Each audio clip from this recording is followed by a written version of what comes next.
I'm Anil Kumar. Welcome to my series on Algebra. We are going to understand few strategies which can help us solve many difficult questions. Now we are working with expressions like x to the power of n plus 1 over x. Now here are two formulas which we'll be deriving, and then we'll be using these formulas to answer multiple choice questions. X to the power of n plus 1 over x to the power of n equals to k. If that is given to you, then we can prove that x to the power of n minus 1 over x to the power of n is plus minus square root of x squared minus 4. If we are given difference of these, then we can prove that the sum will be plus minus square root of x squared plus 4. Correct? So let's try to prove these formulas. Now we have taken x to the power of n, but we can make a very simple substitution, which is let x to the power of n equals to y. So with this let statement changes the dimensions altogether. So now we can write our question as y plus 1 over y is equal to k. And we need to figure out what happens when this sign changes to negative. Right? This is what we will try to figure out. Correct? So that's the whole idea. Now in this particular case, if I square this, both sides, that is to say, if I do y plus 1 over y whole square, we get k square here.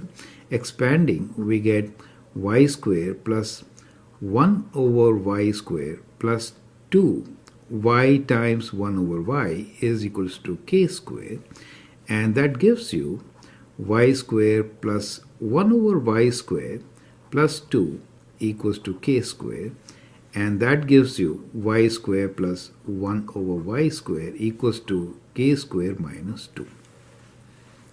Now this relation is very important relation which we have earlier derived, right? So I just taken it once again. Now let us see what happens when we are looking for their difference actually, right? So let's derive the expression for the difference now. So if I am working with y minus 1 over y, and we want to find what its square is, then if you expand this, what you really get is y squared minus 2ab, which is 2 times y times 1 over y, just as we did with positive, plus 1 over y squared, right? So this center term here is actually 2, right? Minus 2. Now I could write this as, if I have to use this particular formula here, then what we could do here is, we found just now that y square plus 1 over y square is k square minus 2. So let me rearrange this. We have y square plus 1 over y square minus 2, right? Minus 2. So what we could do here is substitute what we just found. So let me call this as our equation number 2. And we are going to substitute here in equation number 3. So the term which is y square plus 1 over y square is being replaced by k square minus 2. We already have minus 2 here, right? So what we get here is k square minus 4. So that is y minus 1 over y whole square. So what should be the value for y minus 1 over y? Definitely it will be square root of this, right? So it will be square root of k square minus 4. And whenever you do square root, you get plus and minus. So that gives you the first formula. Does it make sense to you? Correct? So that is how you derive the first formula. Correct? Now, think that the situation has just reversed. Instead of given with positive values, you are given with minus. In that case, you can follow the same steps. So, when you follow the same steps, you will get the second formula. So the difference is that you get k squared plus 4 now instead of minus 4. Right? For x to the power of n plus 1 over x to the power of n. Now since we began with y equals to x to the power of n, I could actually write this back as x to the power of n minus 1 over x to the power of n equals to plus minus square root of k square minus 4. Does make sense, right? So we get what we really wanted. Now I hope this strategy is absolutely clear. There's no need for me to prove the second one. You should do it on your own, right?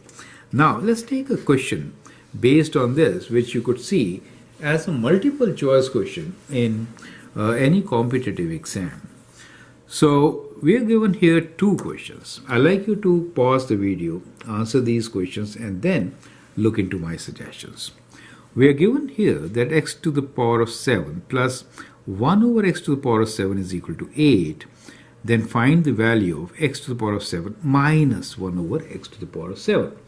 Well, we found that this the formula was, if we had given x to the power of n plus 1 over x to the power of n equals to k, in that case we know that the formula is with their difference, x to the power of n.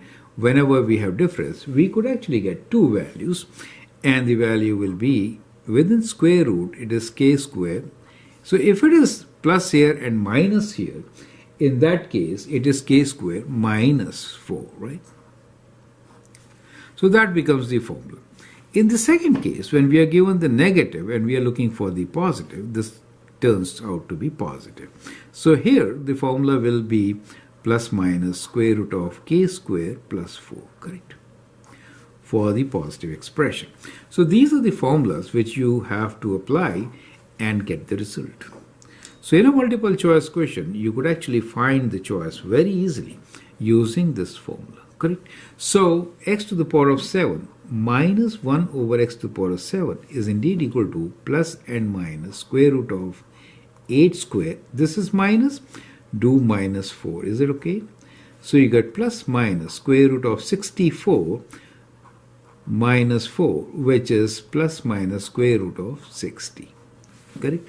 So that is how you could actually write down your answer and match with the multiple choices, whatever is given to you. Now if you are going to the next question, which is this, apply the formula and say, well, x to the power of 100 plus 1 over x to the power of 100 should be equal to plus minus square root of 10 squared. Now you're going to positive, so it will be positive 4.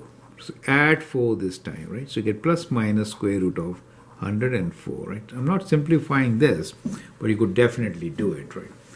So depending on what is given in the choices, you could select and write down the right answer. I hope that makes sense. Feel free to write your comments, share your views, and if you like and subscribe to my videos, that'd be great. Thanks for watching and all the best.